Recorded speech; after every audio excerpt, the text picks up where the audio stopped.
Welcome to the spotlight video for the fire type in the Unlimited 100 format of a Pokemon trading card game, where many of fire's more key evolution lines and cards are highlighted and analysed.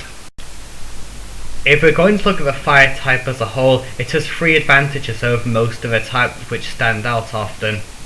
It has a large variety of energy acceleration options, either from your hand in form of Inferno Fandango Ember and others, from your deck via Unseen Forces Typhlosion X with many Pokemon with Flame Charge attack, or from your discard, be it from cards like Heat Acceleration Ninetales, Firestarter Blaziken or Blacksmith. Fire has always been designed as a type with attacks that do a lot more damage than the other type attackers for the same energy requirement, instead discarding attached energy as part of the attack. Seen in cards like Reshiram, Plasma Infernape and, of course, base set Charizard.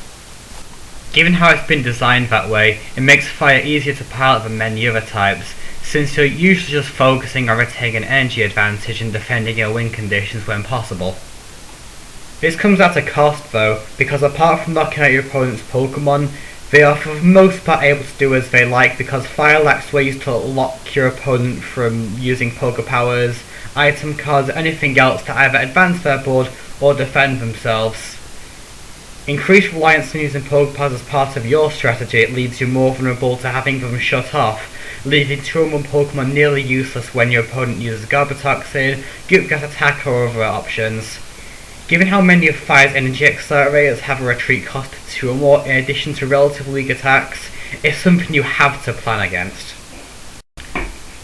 Now, looking at individual cards and their other printings, when it comes to Fire, one of the first cards many people think of is Ember, who, left unchecked, is probably Fire's strongest constantly active energy accelerator, very good with trainer cards like Superior Energy Retrieval and Fisherman, and the late promo Shuckle.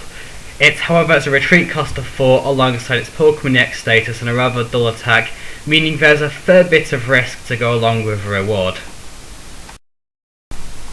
One of Fire's more supported Stage 2 lines over time has been Typhlosion, who since Neo Genesis has often been the energy accelerator of choice for its type. To begin with, Typhlosion Prime is capable of getting a Fire out to discard onto any of your Pokemon once a turn, with a downside of damaging it for 10. Combined with attack, it's capable of generating quite the energy advantage on the field. However, you have to be careful not to accidentally weaken any of your side too much with it, including Typhlosion Prime itself, who is a Pokemon the Unlimited 100. I can definitely recommend it with boundaries crossed on Martin though. The Mysterious Treasure Typhlosion is a lower risk but lower reward alternative, not doing any damage with its Pokepower but not being able to attach anything to your active.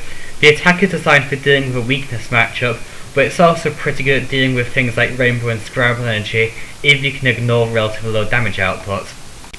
Typhlosion X from Unseen Forces has a completely unique Pokepower. It can get several Fire Energy out of your deck onto one of your Fire types, letting your heavy hitter of choice suddenly go from no energy to fully loaded, giving it a large surprise factor against someone who doesn't know what to expect. It's more or less spent after use though, so make sure you have cards like Castios or Surprise Time Machine ready so that bit EX status and 2 weaknesses don't end up working against you.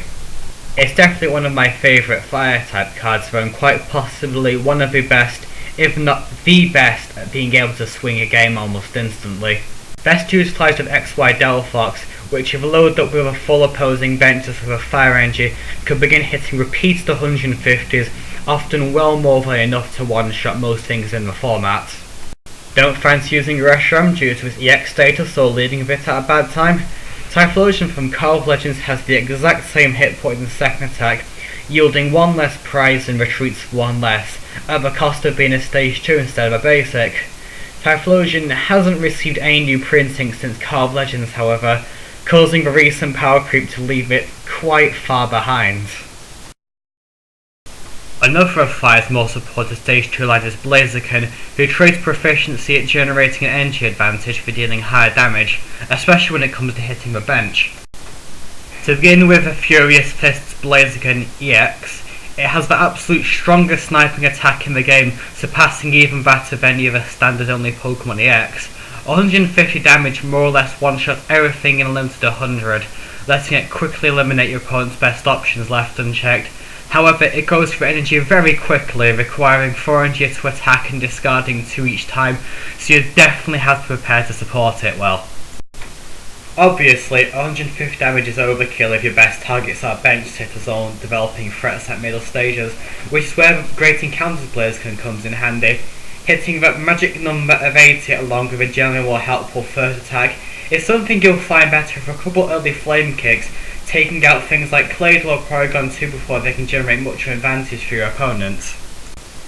The Ruby Sapphire Blaziken has a Pokepower identical to that of Mysterious Treasure Typhlosion, erasing the need to run a second stage 2 line if you wanted a Fire Starter Pokepower.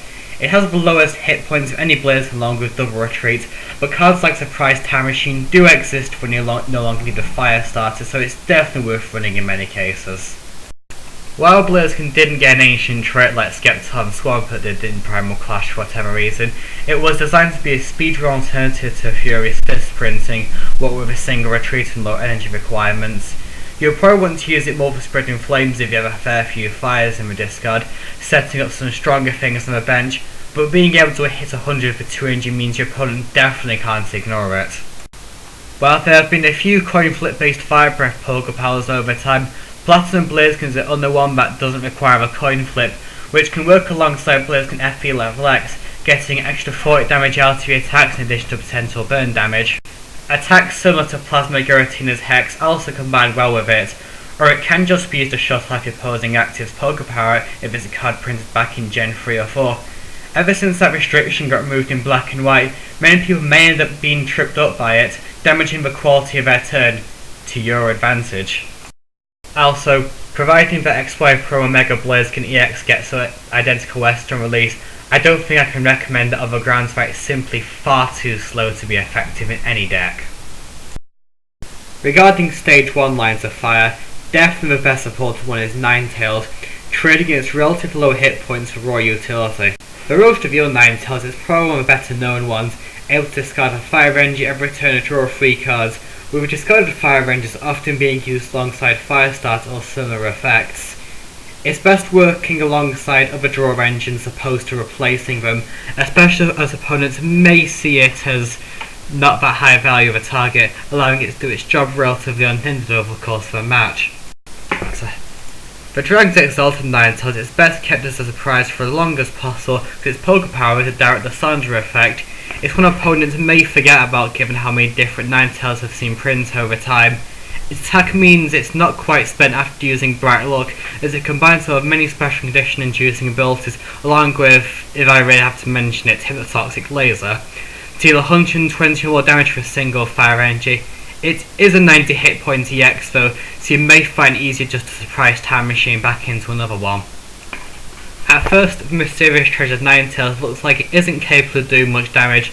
Colour Shift, however, can make your opponent's choice of Pokemon active work against them. If they've cleared on the field, you can start hitting fighting weaknesses. If they've just used Legend Maker Lapras, you can also start hitting water weaknesses. And if your opponent is playing Evolutions, well, it's a good thing Ninetales only has 80 hit points, otherwise you'd be getting a lot of very cheap 120s. With Muscle Band you're hitting 160, which is guaranteed one shot on pretty much everything, and with Surprise Time Machine and other effect, if your opponent knows you have this card, they have a lot of extra risk to deal with over the course of a match. Stadium Control, while a rather uncommon theme, can be a solid way of obtaining that extra advantage. And while the Furious Fist card can replace any stadium with one of your choice every turn, Primal Clash Ninetales just straight locks it in place, especially strong if the strategy involves either using Skyfield or Giant Stomp, or if you're going the occasional seen Fire Psychic route and want to keep Dimensional Valley in play. It also has one of the strong repeatable attacks of any Ninetales, unless your opponent is also going for Stadium Control route. It doesn't pay much of a target on itself. Similar to a Primal Clash Blaziken, Unleashed Ninetales is more useful when you need a turn to fall back and regroup, spending an otherwise lost attacking turn to reload something on your bench. It combines well early on with Reheat Vulpix. Discard 2 fires, draw 4 cards turn 1, evolve to this, and attach those 2 plus a possible third to a developing threat on your second turn, giving you a possibility of a decent counterattack if your opponent is trying to go for the early rush. For larger basics, fire is a bit more restrictive than some other types due to many of them just not doing enough damage or having completely unworkable attacks. Reshiram, whilst had a bit of effectiveness fall off as time passed, is still one of Fire's best options, with its 130 hit points and 120 damage attack. It's best used early on when you want to buy time to develop off Pokemon. It's especially good with Blacksmith, especially if you can recruit it via Versus Seeker and others, able to hit 120 almost out of nowhere if you play your cards right. Reshiram's EX status means attacking with Outrage if its damage is a fair bit more risky though, so you might want to see if there's alternative options first. Although, as always, your opponent has to be careful not to give you a way to hit more than 100 repeatedly with it. Torkoal, while hitting nowhere near as hard as Reshiram, is Fire's most reliable non-EX basic, letting it work with cards like Swoop Teleport and Cessation Crystal. Flamethrower still hits Magic 80 and 1 Energy 20 can be combined with Muscle Band for an aggressive start despite the first turn no damage rule. Victini EX is a strange one. I find it's better used in a multi-type deck so Turbo Energize can fix as well as accelerate energy, rather than just in Mono Fire. If you're willing to use Victory Piece as your race spec, it's very strong at dealing with amounts of 100 HP or less Pokemon that are classed as EX and not limited to 100 rules. It has a lot of effectiveness fall off later on in the match, so its mileage may vary depending on how often you get to lead with it. Even in Mono Fire, an EX heavy but strong slot to Turbo Energize 2 fires as a something like Reshiram, then manually attach for the second turn and hit 120, which at that point is probably a guaranteed prize, but it depends a lot on what type of deck you're up against, and whether you draw it or not. A very recently revealed card about being the XY7 Ancient Origins is the Ancient Trait Entei, who, in line with the current power creep, is probably the best fire type basic in limited 100. Being able to hold 2 tools lets you either go fully defensive with Eevee Light and Hard Charm, or mix Muscle Band, Float Stone, anything else of your choice in there. However, it requires Forage to do notable damage, so you'll have to be prepared to support it because it's a pretty large super energy removal target. Obviously, the sooner you get this out, the more time you'll have to set up your bench where opponent tries to deal with it, because it's not an easy task of them. Unless you outright can't get any defensive tools on it or have bad luck with coin flips, it's pretty much 130 damage without a downside for its second attack, 150 with Muscle Band. It more or less outperforms a lot of damage based stage 2s in the current format and can work as a rather strong win condition.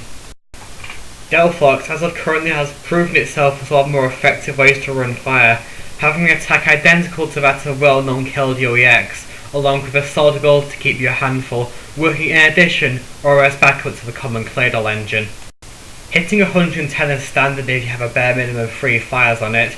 It's much harder for anything to stay out of Blaze Ball range, as overloading it with energy lets it hit incredibly high numbers, giving relative resistance to energy removal cards, because if you move 3 energy off it when it's hitting 170 every turn, it's still going to attack for 110 or more the next turn. Before Fossil Muckwood's banned, I used Delphox in combination with it, where the strategy of quickly shutting off your opponent's chance of defending themselves via abilities and then going for a clean sweep worked very effectively. Ever since, Muck has been replaced by Garbatox and is still capable of running away with games. Or if you want to be really clever, or are just simply worried about Windstorm being counterattacked, you should always try to keep your bench size very small. Use the Unseen Forces Houndoom with the oh so balanced item lock, which is often better than a ability lock for restricting the opponent. You'll want to use Target Whistle and its similar functioning cards to make sure your opponent's bench is larger than they'd like it to be. Just be careful what you're getting back from your discard for them. While on paper the close starter set Delphox is a strictly worse Dark Explorer's Blaziken, it's not in the X, and while it's not quite the second printing Delphox deserved, it's the second printing Delphox got to work as the temporary replacement. It's capable of holding Cessation Crystals to work its own Garbatoxin effect, and is often used to soften up the enemy with a couple Fire Blasts, yielding 1 less prize when knocked out and leaving an XY Delphox undiscarded for when you want to attempt a clean sweep later on. A couple of fairly quick notes on the remaining 2 fire type starters, Charizard and Infernape, both of which I feel are currently a bit too lacking to be fully effective, but are still workable in some regards. Charizard has always been hit high and discard lots of energy in the process, but a bit too much so as of lately. Many are just plain inefficient, and given how pretty much every print of Charizard has absolutely no way to work as support, if you only play one as the Arceus printing, he usually gets an extra 30 or 40 damage out of fire formation, which is decent, but if there's a thin line you're running, you're better off running something else for consistency reasons. As for Mega Charizard Y, this was quite disappointing to some. but 300 damage is massively excessive and limited to 100, and as a stage 3 mega requiring 5 energy to attack, it's just far too slow.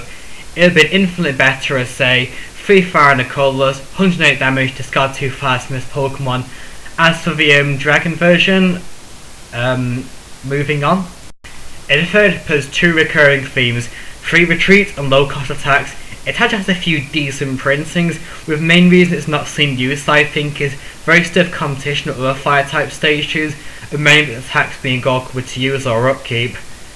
Maybe someone will think of something or to get a new printing that makes it so much better in time. That should conclude the spotlight of a fire type from limited 100. For anyone wondering why a Sturgeon line wasn't discussed, it's not because it's unplayable or anything, it's more that it's missing something to make it stand out from the rest, or simply not quite there yet. Let's get to how it wasn't for Primal Clash, but that's for another time, another video. Till then, goodbye and thank you for watching.